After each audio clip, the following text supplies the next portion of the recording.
Flint used to be a mecca of the automotive industry. The culture was rich, the economy booming, and the people prospered. Paired with an educational system of the highest level of prestige, Flint was the gift of the internal combustion engine, as Egypt was the gift of the Nile. But as General Motors dried up, so too did Flint struggle and face challenges. Egypt's promise of salvation came in the form of libraries and knowledge. This is Flint's commitment. This is Flint's soul. This is the city of promise. I taught for 30 years, and I loved every day that I went to work. I loved my job. I loved working with students. I loved just being there. I was happy every single day. I always strove to make it fun.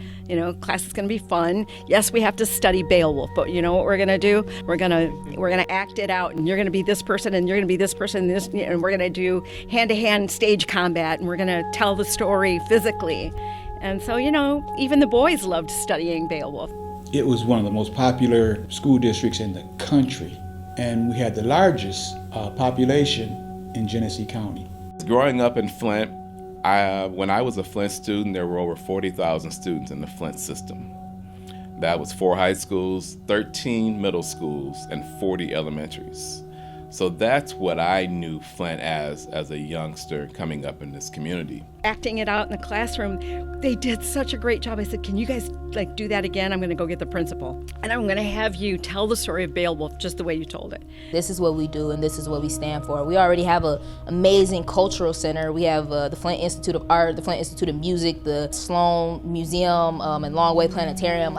Every city doesn't have those things. So people just have to recognize that we are a gem.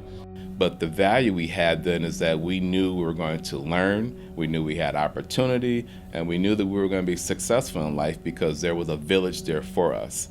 This was the mecca of General Motors. Buick City, which is now closed, at one point had 20,000 people. It was a city within a city, that's what you called it. And then you had the Flint Assemblies and the metal fabs, and we were surrounded with people that cared. We were surrounded about neighborhoods who had pride in their properties and the value of life. I was 16, 17 years old, and I was on the track team, and that's when I really, really, really noticed Flint. That's when it came to me. I was living in Jackson, Michigan, and I always was intrigued and had this feeling about, I think I want to live in Flint. The per capita income was higher in the city of Flint than it was the entire Midwest region. My family wasn't the only one that benefited from the Flint school system. It was a great system. You could come right out of high school, go right into General Motors, and make more than most attorneys and most doctors at starting out. They never thought that General Motors would ever leave. The Pittsburghs and places where the steel industry just up and left, it devastated those places. We became very prominent in that industry, and then that industry abandoned us. The entire state of Michigan has never been the same. And I think the last year, or maybe even 2 years that I taught there, they lost 2,000 students or more because people were leaving Flint looking for jobs. A retired teacher asked me yesterday, where'd you go to school here? Went to Roosevelt, no longer in existence. Fairview, which is no longer in existence. Bryant, which is no longer in existence. Homedale, which was on the east side, which is no longer in existence. Northwestern, which now is no longer in existence. They helped run down the system, period. And they know that they were responsible too for the demise of the Flint school system. You can't call them out now, they're retired. Flint Central had something like 22 administrators come in and out of those doors. One of them was in handcuffs. And so they were having their own issues in the office upstairs, so there wasn't anybody to pay any attention. Charles Stewart Mott's dream of Flint becoming a college town would go on to inspire the dreams and aspirations of many who would follow in his footsteps. One such man made a promise to lead the next generation into the new frontier. I'm proud to announce our latest commitment, a $1 million pledge from Tom Gores and his family to help create the Flint Promise, alongside the $1 million pledge from Consumers Energy. The Flint Promise was established as the Promise Zone Authority for the city of Flint. So with that came the opportunity for the Flint Promise to be a Promise Zone amongst other Promise Zones around Michigan. The Flint Promise Scholarship was really patterned after the Detroit Promise Scholarship. They have one, and then, Kalamazoo, I believe, has one. And so what we did last year, we sort of laid some of the ground rules and patterned it after the Detroit Promise Scholarship. Flint Promise has helped alleviate the financial struggles of the student so that now the student now can solely focus on his academics. We took what they did as a lessons learned, brought it back here, and we first got it started and off the ground last July. This is a last dollar scholarship. And what that means is that after Pell Grants, TIP grants, and all other types of assistance, the student will have the last dollar taken care of by the Flint Promise with 3 criteria that are being met. They must have graduated from out of one of 12 high schools here in the city area or the Genesee County area. Number 2, they must have lived in the city of Flint for 4 years or more. And the third eligibility requirement, so that we don't leave anybody out of the process, but give them what I would call a second chance, is that they must have and must graduate from a high school with a minimum of a 1.8 GPA. I am grateful to the Consumers Energy Foundation for joining us in this effort to provide every kid in Flint with the promise of a chance to go to college. I grew up in Flint, went to school here, and appreciate the power of education to transform people's lives and revitalize a community. Every student who works hard deserves a chance to earn a college degree. We want to give those kids and their families a reason to dream and provide them the resources to make those dreams come true.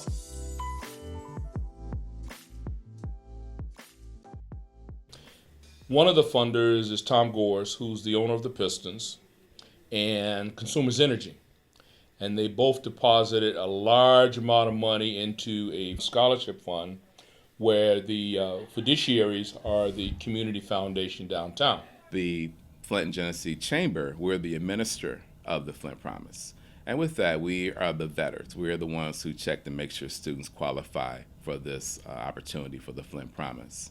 And then we have 3 partners on the scholastic level, which is Mott Community College, Kettering University, and also the University of Michigan Flint. One of the important things about the Flint Promise Scholarship is that it provides an incentive for people to stay in school, stay in high school in Flint, and then graduate from a Flint high school so they can get a free 2-year full ride to Mott Community College, and also to some of the other institutions which will be opening up to Flint Promise Scholars shortly. When we go in and do the presentation, many people looked astonished, they're surprised, they're grateful, they're overjoyed, because there's money out here. And initially, students were like, that doesn't sound like that's for real. That sounds like, it's a dream.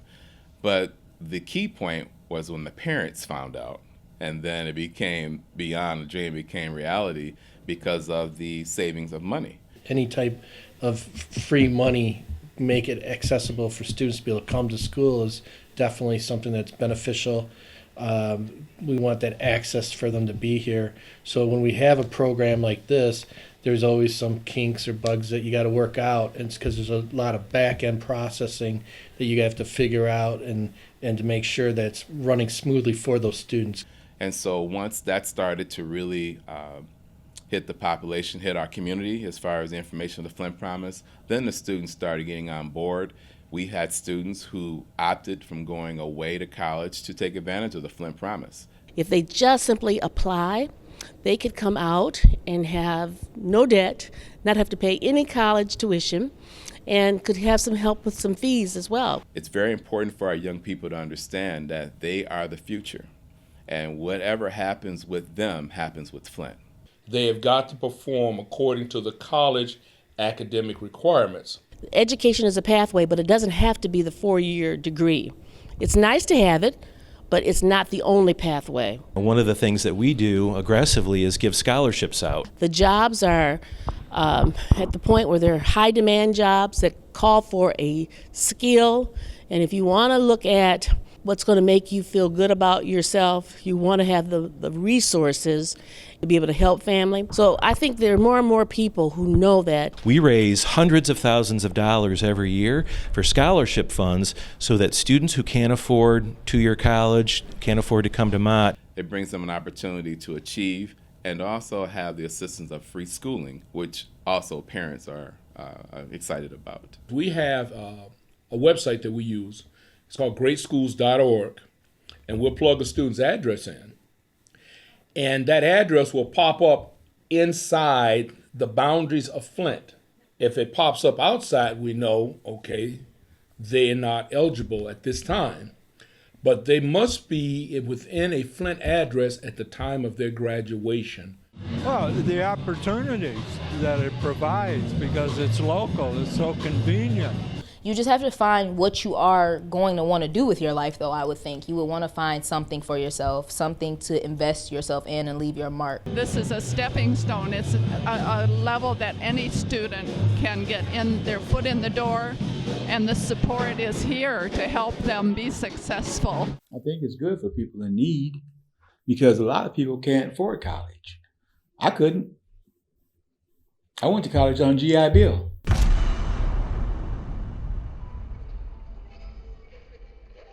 A couple years ago, Tom had agreed to work with his friend and fellow Michigan State alum, Magic Johnsons, to support the Lansing Promise, but he did it with one condition. Tom told Magic that one day he'd like to see a similar program in Flint, and when that day should ever come, he was going to call Magic to join his forces in Flint. Well, that day is here. So Magic, wherever you may be, whether it's in the States or vacationing in Europe, better stay close to your phone.